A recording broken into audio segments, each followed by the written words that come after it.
All right, Chargers, this might sound a little bit tedious, but actually, I'm going to go over the study guide with you via Screencastify.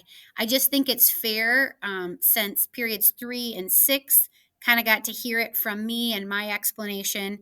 I think you should too, because I think that would be beneficial for the test. So I'm going to go through this. At any time, if I'm going too fast, just have Mrs. Hof pause the video, give yourself a little time to get caught up. All right, so let's do this. First of all, the same rule is going to apply. Please don't use this time to pick your nose or to stare at the ceiling or pick your nose and stare at the ceiling. Please use this time to really check your work. If there is something that you didn't get quite right, and I would not expect anyone to get 100% of this right, but if there's something that you're going to add, okay, so let's say you just didn't have this back part on, you could add that and then highlight it in a different color. So I knew that you added that on. That doesn't mean you got it wrong and I'm mad at you. That's like, oh, wow, Mason was following along and he added to his answers. Way to go, Mason. I'm so proud of you. That's what I'm going to feel like if I see things added to your review sheet. Okay, so here we go. Take a look at weather and climate definition. We won't talk about these too much. You could have just copied and pasted them from your assignment. But weather is short term. What's it like outside right now? What's the temp and the precipitation right here, right now? Whereas the climate is the average weather conditions over a longer period of time. Okay. What's it like in South Dakota in the fall? Okay. So a much broader pattern. So short-term conditions of the air at a given time and place, a region's average weather conditions over a long period of time. Okay. Now, some of you got your panties in a wad, okay, undies in a bundle, however you want to say it, because I asked for 3 factors that affect weather and climate, and your notes had 4. Okay, you could pick 3 of them or you could combine 2. Okay, so first factor, where am I at compared to the sun? Okay, am I tilted toward the sun? Am I tilted away from the sun? Summer, winter, right? Where am I at according to the location of the equator? The closer to the equator you are, the warmer you have. The farther you are from the equator, the colder climate that you have. So location and sun. Okay, location and sun. I combined wind and water because it's kind of the same thing. Prevailing winds and ocean currents, both of them, carry heat and precipitation from place to place. They blow it around the globe. Who knew hurricanes were important to balance out the heat of the globe? But prevailing winds and ocean currents carry heat and precipitation from place to place. And then finally, mountains affect weather and climate. As it goes up, it gets cold. Remember, we were down in the catcher's stance and then we would go up and we got colder. Okay. So as elevation increases, temperature decreases. And we also know if there's a mountain that could cause the rain shadow effect and affect precipitation amounts. So just broadly think where you are, wind and water and mountains are going to change what kind of weather and what climate you have. Now, you may have to pause here if you want to get some of those things down a little bit more carefully. I'm not going to go over this because we showed the video earlier and talked about that. Okay, let's go on to climate zones. One thing that I want you to note, I'm sure you have tropical, temperate, and polar, but please add that the tropical is where the equator runs through. It all is around the equator. It's the tropical, then the temperate, and then the polar. I think next year I should make it harder for the 6th graders, don't you? And actually have them draw the globe of where these zones are. Maybe I should make it a little bit harder. So I'm sure you have this right. Just add that the equator runs through the tropical zone. That's the mark. Savannas, everybody think zebras. Giraffes roaming Central Africa. Those are the savannas, areas of tall grasses, just a few trees here and there, and some shrubs. So those are savannas. Closer to the deserts are what we call the steppe. Here's how I always think about it. And maybe I didn't share this with your class when we studied it the first time. Think about stepping out of the desert. Okay. As you step out, the first thing that you're going to see is just little bits of grasses. Okay. You're not getting big trees or big shrubs, but just little semi dry grasslands as you step out of the desert. As you get farther away from it, you're going to get more moisture and get savannas. All right. Next, monsoons. I'd like you to underline the word winds in monsoons definition because that's what they are. They are winds. And they either bring dry air if it's coming off the land, the prevailing wind comes off the land. But if the prevailing wind is coming off of the ocean, it brings very moist air. So it's either bringing the dry season or the wet season. The winds control it all. They don't have 4 seasons, they have 2 seasons, dry and wet. And it just depends on where those monsoons are coming from. So seasonal winds, very important there for that one. I'm not going to touch on this one too much because we talked about this together on Tuesday, but we're in the humid continental zone, the light purple zone in South Dakota. And that means we have 4 distinct seasons. Summers are short and hot. Winters are long, cold, and snowy. Okay, so that is climate. Again, pause if you need to, give a thumbs up if you're ready to go on. Keep working hard. All of this right now that we're doing is preparing you for the test. All right, let's go on to natural resources. Again, everybody gets a little concerned because we actually had 5 listed. I just said to pick 4 natural resources that are important. So air, water, soil, forests, minerals, any of those 4 is fine. Okay. Renewable and non-renewable, they are different because renewable resources are ones that the earth naturally replaces, like wind. Okay. I was at the Hawkeye game on Friday or on Saturday, and as we were driving home on Highway 20 through the middle of Iowa, there was a huge wind farm. And it would be interesting to know how much energy is produced from that wind farm. But sources that the earth replaces. Next, obviously, then the opposite is that non-renewable. Resources can't be replaced, like coal and oil. Once they're gone, they are gone. Deforestation is when we clear trees away faster than we can replant them, or they can be replaced, which is harmful if we don't have a plan for replacement. Okay. Important fossil fuels. That should have came right out of your assignment: coal, petroleum, and natural gas. United States are energy hogs. We go through a lot of this stuff. We use more than we have, and we have to buy it from other nations. And then what are examples of renewable energy sources? Hydraulic power, where you use water to build dams, use wind to do wind turbines, and you use the sun to build solar powers. On today's question, geography quiz, which I hope you all are participating in, one of the questions is saying Paraguay runs 99% on which one of these renewable energy sources. So maybe you found that already, but that is part of today's quiz. All right, so that's the end of Module 2. Great job. Module 3, let's keep going so you can get to your game.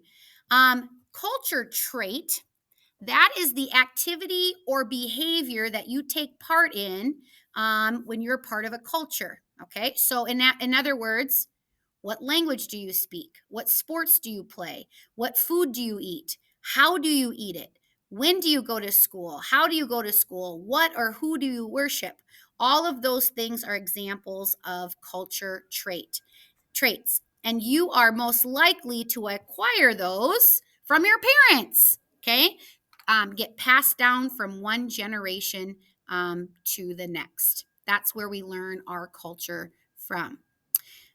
Look at this word, multi, meaning many, cultures.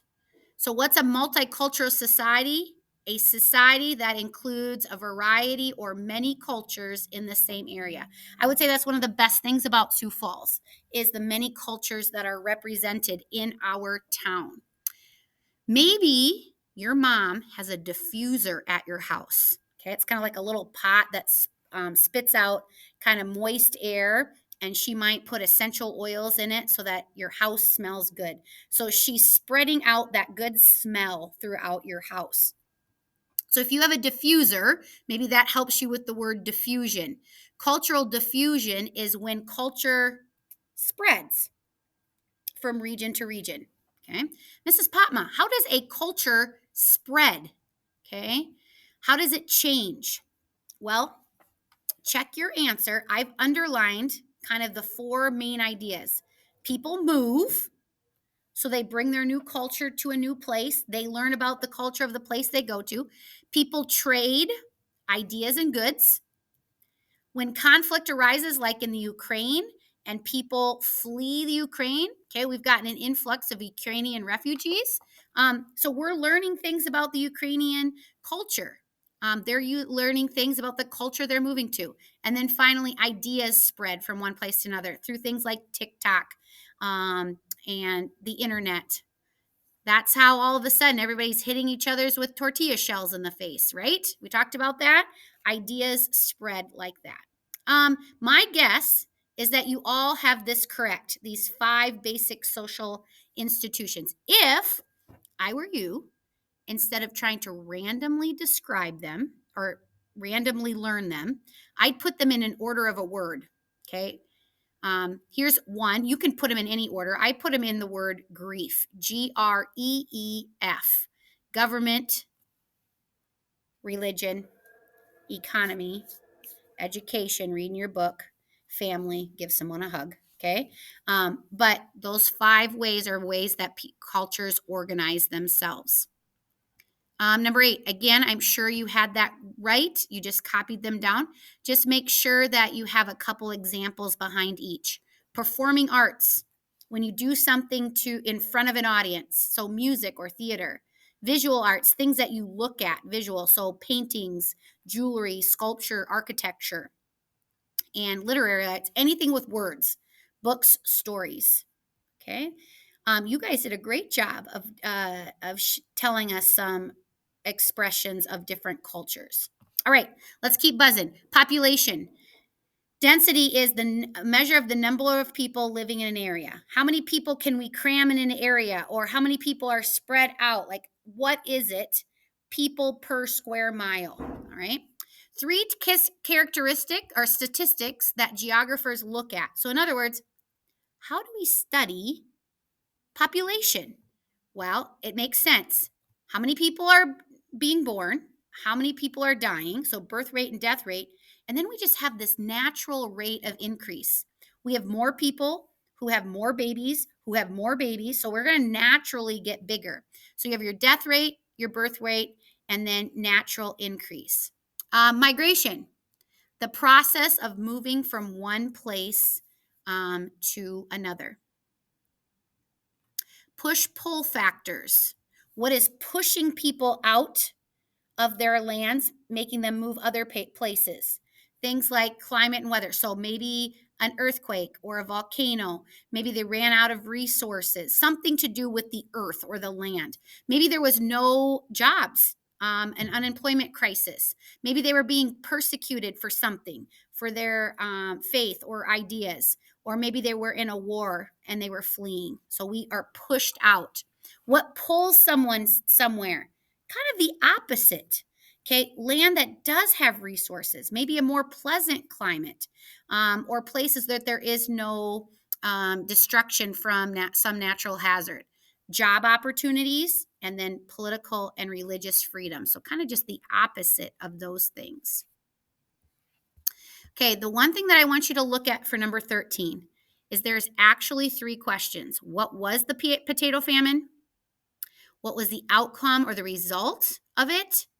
And what impact happened in the United States? So let's answer number 1.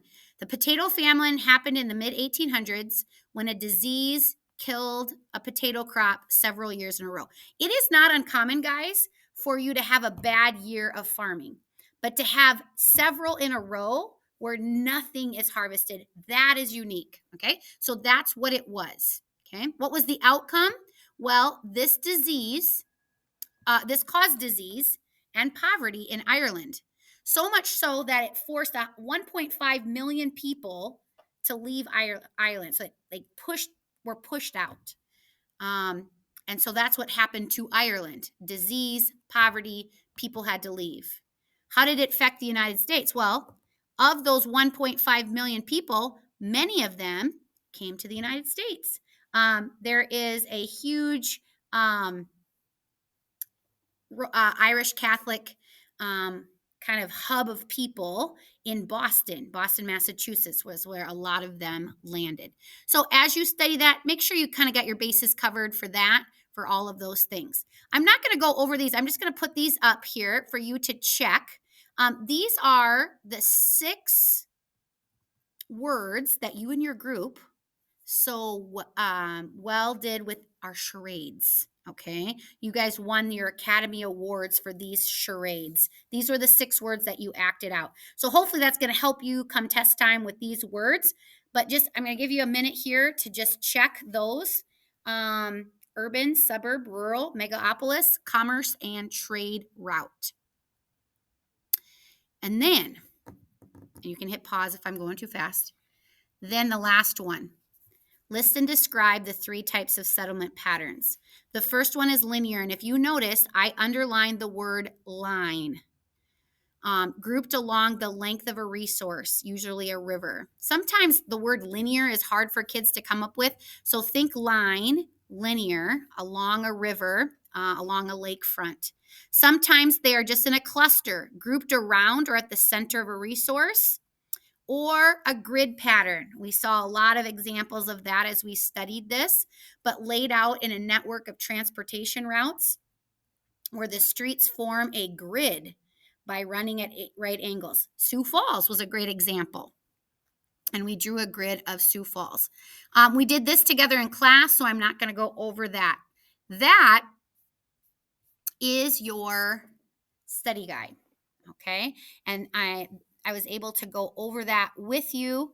And so you should be able to update it and submit it and now actually study it. All right.